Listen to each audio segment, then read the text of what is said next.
एक बिल्कुल आम सी फूड डिलीवरी जो अचानक मौत का रास्ता बन गई। आखिर उस रात काली कोठी में हुआ क्या था? आज के इस एक्सप्लेनर में हम एक ऐसी दिल दहला देने वाली घटना की तह तक जाएंगे जिसका सच किसी के भी रोंगटे खड़े कर देने के लिए काफी है। कहानी शुरू होती है एक काली तूफानी रात से, जिसके बाद विवान नाम का एक नाइट शिफ्ट लड़का बस अचानक गायब हो गया, हवा में गायब।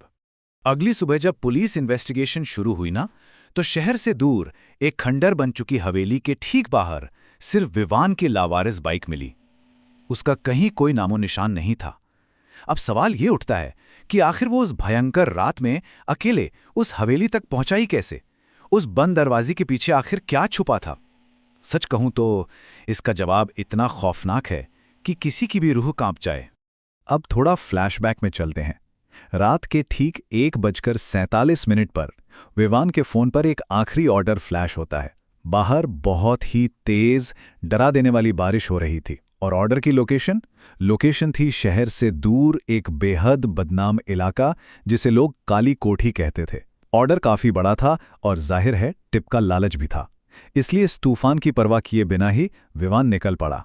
पर काश वो वहां ना गया होता। ध्यान दीजिएगा, इस टाइमलाइन पर रात के 1:47 पर ऑर्डर आया। ठीक 30 मिनट बाद विवान उस सुनसान टूटी फूटी हवेली के बिल्कुल सामने खड़ा था।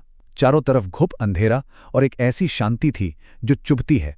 लेकिन 33वें मिनट पर हवेली की दूसरी मंजिल पर एक हल्की सी लाल रोशनी जली। विवान थोड़ा घबरा गया और उसने तुरंत कस्टमर को कॉल लगाया। कॉल उठा भी, पर दूसरी तरफ से कोई बोला नहीं। सिर्फ बच्चों के हंसने की एक बेहद खौफनाक आवाज आई और लाइन कट गई। और तभी हवेली का वो भारी लकड़ी का दरवाजा अपने आप धीरे धीरे खुलने लगा। अंदर कुछ नहीं था, सिर्फ और सिर्फ अंधेरा। विवान ने थोड़ा डरते हुए आवाज लगाई, डिलीवरी? पर अंदर से कोई जवाब नहीं आया। लेकिन जैसे ही उसने अंदर अपना पहला कदम रखा, दरवाजा पीछे से एक बेहद तेज झटके के साथ धड़ाम से बंद हो गया। पूरा लॉक लग चुका था बाहर से। अब विवान पूरी तरह से उस काले अंधेरे में कैद हो चुका था। सोचकर देखिए, एक तरफ बाहर वो भयंकर तूफान और उसकी अकेली बाइक थी, और दूसरी तरफ अंदर का वो घुप अंधेरा, जहां अचानक एक लड़की के रोने की आवाज गूंजने लगी, जो कह रही थी, मदद करो। सीढ़ियों के ठीक पास सफेद कपड़ों में एक छोटी सी लड़की खड़ी थी, जो इशारे से उसे ऊपर बुला रही थी। उस वक्त विवान जैसे पूरी तरह हिप्नोटाइज हो गया था।